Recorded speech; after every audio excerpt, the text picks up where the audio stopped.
Logan's Media Corner, and welcome back to another movie review, aka After a Soul.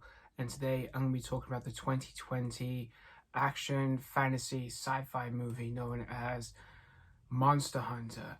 Now, Monster Hunter, this was written and directed by Paul W.S. Anderson, the director of the Resident Evil franchise, as well as Mortal Kombat, and a few movies outside of video games, which mostly for recognizable ones such as Event Horizon, Alien vs. Predator, Pompeii, and The Three Musketeers, 2011. And so this is basically the newest video game adaptation he's made, along with his wife Mila Jovovich, since the Resident Evil franchise. And so for this video game adaptation based off the Monster Hunter video game series, we see this this lieutenant soldier named Natalie Artemis, played by Mila Jovovich, who, along with her rest of her team of soldiers, basically they're in the desert, in the sandy desert, and what happens is she ends up through a portal which makes her travel to this mysterious world where there's a bunch of monsters who are lurking underneath the sand. And meanwhile, she comes across this hunter who we don't know his name, but he's known as the Hunter, who's played by Tony Jaa, who knows about the history about these monsters who are lurking underneath the sand. And for Mila Jovovich's character, Lieutenant Artemis, we see her trying to basically survive this whole monster invasion that she is facing. So that's pretty much the story of Monster Hunter. So for going into Monster Hunter, I didn't even know much of the video game series. I've never played the video games, but I don't know if my close friends have played the video games before. But for any of my closest friends who are watching this video, if you have played the video games before, let me know if you did play the games, and I'd like to know what you guys really think of those game series, because again, I've never played the games because I've only seen the movies just today. And for the director of the movie, Paul W.S. Anderson, for his movies, most of his movies are usually pretty bad or just average. Like he's mostly made like video game adaptations, like the Resident Evil franchise. All six movies we've had of them, but he hasn't directed all of them. He's directed a few, but not like all six. And he's also made another video game movie, which I have seen, which was Mortal Kombat, which the 1995 version. But he didn't direct the atrocious sequel that came out in 1997. But I might check it out at some point just to see what I think of it, since what I've heard people said about the sequel of that. But again, I have seen the 1995 movie, and I will do a review of that before I get in preparation to watch the new Mortal Kombat movie that's coming out this year in April. So I'm looking forward to doing that for you guys in a special way. And I have seen a few of his movies that he's done outside of video game adaptations, like Alien vs. Predator, which I know there's a few people who are kind of mixed on that film, but I hear just mostly like pretty negative reviews of what people think of that movie. But he hadn't made an alien invasion movie before. He hadn't made an alien movie before, which was Event Horizon, which I've never seen that. But I've heard most people say it's like an underrated alien invasion film. So I'd like to check out the movie at some point, since I've heard most people say it's underrated, and I just really want to see for myself if I think it's true or not. And he has made some other ones which I've never seen as well, for original films like Pompeii or The Three Musketeers, which those I don't know what I'll think of those movies, but I might see them. I'll probably see them, and then I'll give you guys my honest views whenever I review that film. And for Mila Jovovich making another movie with her husband in the film, who is directing the film as well as writing, I was thinking, like, is she just gonna be like what she was in the Resident Evil movies, from what I've heard? Because in those movies, she's just to kick some ass, like face against some creatures. And in this one, I heard that and for this one, it's just like she's just basically kick some monster's ass in this film, since it's pretty much it's basically got her in another video game movie, but this time facing up against a bunch of monsters. And so I watched this movie this morning on my Fire Stick, and this movie, it was what I knew it was gonna be. It wasn't awful.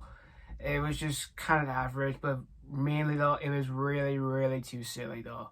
Mainly the writing in this movie, because the writing in the movie is really cringe. Because from whatever Paul W.S. Anderson writes for his video game movies, they just come off as cringe and just really laughable because of how the characters are saying that's so corny and cheesy at the same time. And I just couldn't stop laughing for one of the lines in the film, one of the lines in the movie when we see a scene where we see Mila Jovovich's character, Lieutenant Artemis, where she's talking to Tony Jaa's character, the Hunter, and basically she's like kind of hungry, and she's like eating Hershey's chocolate, and then she gives him chocolate, and then Tony Jaa's character starts screaming for chocolate, and oh my god, I couldn't stop laughing. And for more of the and some other scenes in the movie that almost had me laughing on the floor. But that line in the movie, it had me laughing so damn hard. And for seeing on screen, it reminded me of this. Chocolate! Chocolate! Chocolate!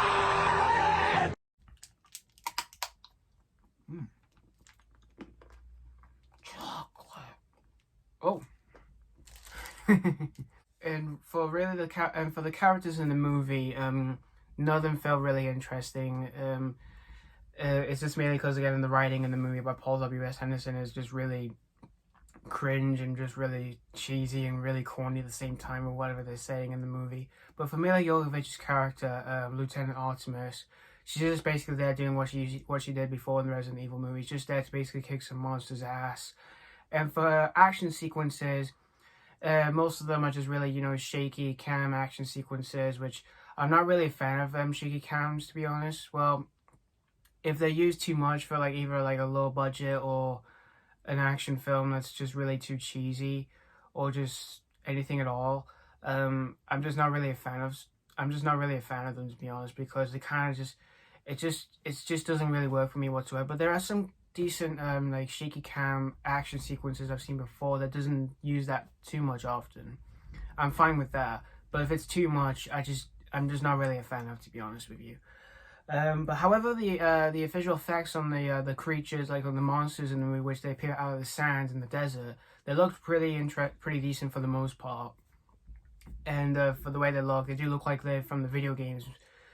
Even though, again, I've never played the video games, but for the creatures and the monsters in the film, they did look pretty decent for the most part. And for their whenever they're in the action sequences in the movie, again, the action sequences can be sometimes passable, but just really, it's just for some of the action sequences in the film, because it's mainly the direction and editing in the movie by Paul W.S. Anderson, which the direction in the film felt sloppy, and the editing in the movie I thought was really awful. It keeps cutting way too quickly to scene. It reminds me of any of the movies that had really terrible editing, like Taken 3, which the editing for that was awful. And the editing in Quantum of Solace I thought wasn't that good, and it was just really a mess for that. But really, the editing in this film I thought was just pretty awful. It's not as worse than any of the horrible editing I've ever seen for a movie in my life, but still, it was just really bad. And for the other cast of characters, you got Tony Jaa in the film who plays the Hunter, which he doesn't talk much in the film. He doesn't even understand what's going on. He did for scene which I mentioned, which involves Hershey's chocolate, and for when he does, I thought he was alright, but for whatever he's doing, it just comes off as too cringe. And you got Ron Perlman in the movie who plays the Admiral, who the way he looks in the movie, he looks like a wildcat, and oh my god, the way he looks in the movie is he just absolutely looks like a wildcat throughout the film, because he even does have a cat in the movie. And for the effects of that, it just looks really bad. Sometimes the effects in the movie do work at the same time, but mostly it just ends up as all over the place and just really bad. And for storytelling in the movie, it's sort of just familiar, and just it almost felt like what I was going to see for these kind of movies that even non-based off video games, or even based off video games. But really, in the end, though, Monster Hunter, it was average. It was just average. But really, but mainly, it's just way too silly and just too corny at the same time, because of how there are some elements that are just really ridiculous and pretty bad.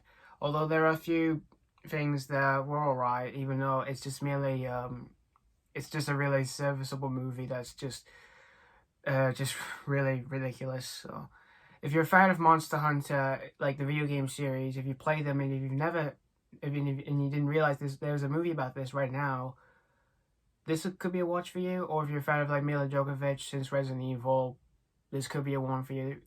I'm not sure, but if for anything that I mentioned there, if you're a fan of, and you like to see something like this might be a watch for you. So overall, I'm gonna give Monster Hunter a D+. So yeah, thank you guys so much for watching for my review of Monster Hunter. If you did see the movie, we'd like to hear your thoughts of this movie. Did you had a blast of it, or weren't you really a fan of it, or were you let down with this movie? For those who are a diehard fan of like Monster Hunter, the video games. But yeah, thank you guys so much for watching, and stay tuned for my next review. And this has been Foggins Media Corner signing off.